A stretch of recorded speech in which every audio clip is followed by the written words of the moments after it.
This is a recap and additional thoughts of my second set of 10 full videos. The first 3 episodes are a continuation of Alexandria, humanity's great place of fundamental discovery. Had Alexander the Great, the founder of Alexandria, lived to an old age, or had the first 3 Ptolemies, who impressively created the Golden Age, planned for the Golden Age to continue, then we would today be living in a very different world.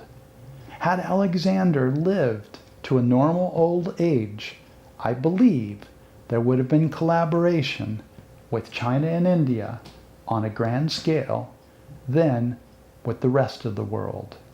I believe such collaboration would have been dedicated to the development of humanity. The leaders of the 3 empires either became enlightened, or in the case of China, with the philosopher Mencius, there was a strong enlightened influence. I believed had Alexander lived, the West would not have had the several hundred years of intellectual collapse, otherwise known as the Dark Ages. Many of mankind's greatest achievements then would have been achieved a very long time ago. And long ago, we would have had understandings or discoveries that we have not yet made. Many believe it would take the West 2,000 years to relearn what was known in Alexandria, and that is only in the small percentage that we now know that they knew. What of the rest? I believe a likely scenario, as I described above, with the collaboration of Alexander, China, and India, then would have us at least 3,000 years more advanced today, and maybe far beyond that. I believe this was the greatest failed opportunity by mankind, but there would be countless others which were similar, and even today we continue to make the same mistakes that were made in the past. I mentioned in the last episode the point of no return. I believe that this is the point in which society or civilization has developed such strong fundamentals of society, economy, and political policy that it is assured that civilization or society will through its own means not cause its collapse. We should have evolved beyond wars, violence, and instead should be dedicated to developing humanity to its greatest extent possible. We might now be as close to this as we've ever been, but we still have far to go. We have too many forces pulling against us, and we still do not plan for our survival. Our greatest civilizations have all moved towards the point of no return, but not one of them had asked and tried to be the very best they could be.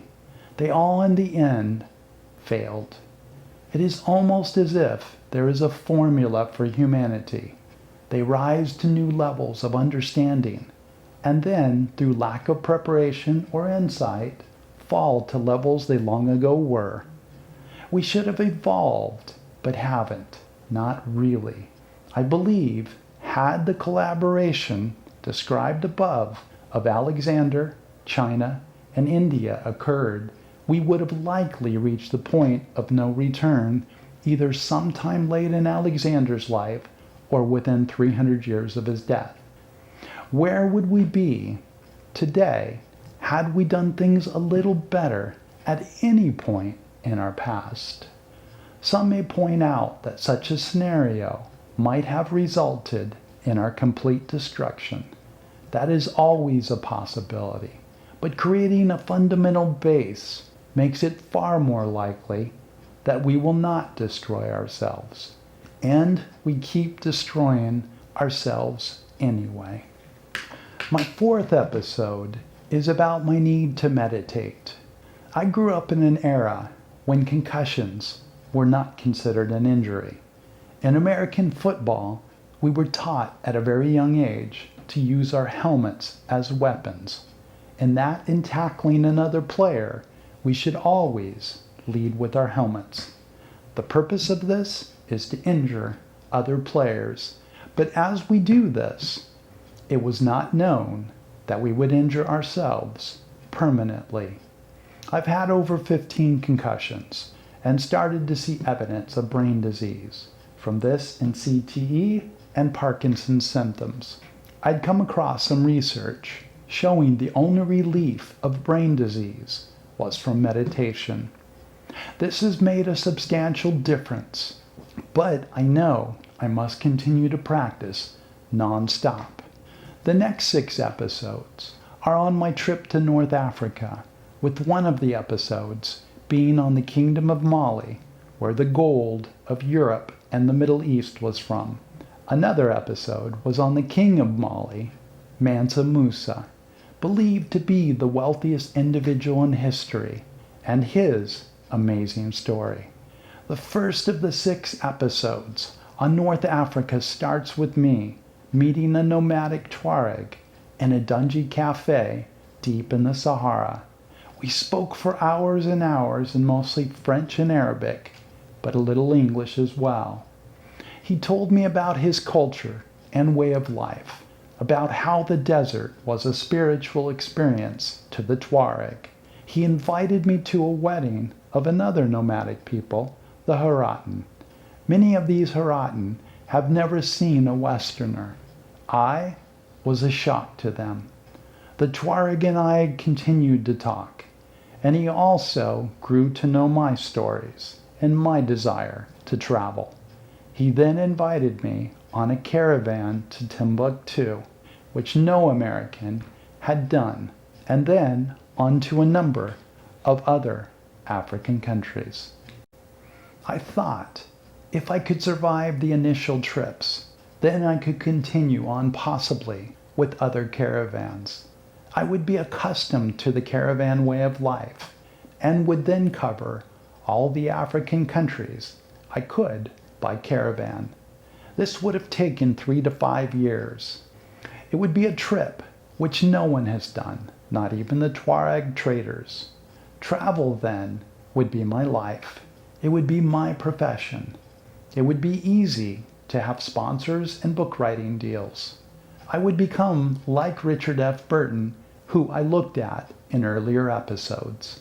I consider him to be history's great adventure explorer. I could then continue on to other African countries farther to the south and learn of the cultures and places there. I might try living among the pygmies deep in the jungles of the Central African Republic or the Bushmen of the Kalahari Desert until I reached a certain level of understanding of their world. I had thought then I could cover Central Asia, as no one has. I could again use caravans to travel, as I would be familiar with that way of life and live among the nomads there. I believe having done those trips would have left me comparable to Richard F. Burton. I don't believe anyone would have encountered as many cultures as I would have in doing these 3 trips. I had to consider all that the caravan trip to Timbuktu would have required of me.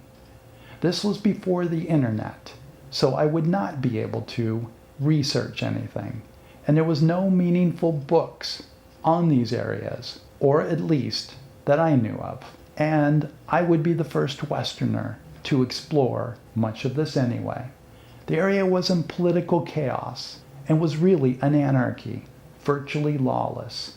Bandits were common, and I would have to learn how to effectively fight with a sword. I also did not know if I could survive on the amount of water that a Tuareg does, and I would eat things that most people would find absolutely disgusting. The Tuareg assured me that I had the heart and the mind of a Tuareg, and that I could endure the trip. With limited information and the unknown variables, I believed the chance of my survival was less than 50%. Perhaps, if I could have returned home, researched for a couple of years, I could have better understood the variables, but then I would not have been able to find the Tuareg. I believe it was extremely unusual for a Tuareg to offer an outsider the opportunity to travel with them. My Tuareg friend and others claimed I was a Tuareg. I suppose an honorary Tuareg. I turned down this trip, though I won't say I regret not having gone, but what might have been. The trip has held a special place in my heart ever since. Having turned down the trip was like abandoning my soulmate. I think in my mind then, I had to compromise. I decided to do a several-day hike alone into the Sahara to places that I believe no man has walked. I had the concern of lions, hyenas, cheetahs, and cobras, but only in the first and the last part. The Tuareg had described the deeply spiritual relationship they had with the Sahara. I wanted this experience, and it was what I got. I became seemingly one with the Sahara as the Tuareg had described. The hike took me to a different dimension. It forced me to strongly question whether my former existence in a civilized world was a figment of my imagination. For several days I did not see a living thing. I had dressed as a Tuareg nomad so as to not invite unwanted attention or bandits on my first and last day, and it was a clothing most appropriate for the Sahara. Ironically, I hiked almost to Mali, but still a great distance from Timbuktu. The Tuareg had given me several pointers on how to do my hike and survive. Please support the channel by subscribing and liking. This is how YouTube decides to send it on to more people. Thank you so much for watching, and see you in the next episode.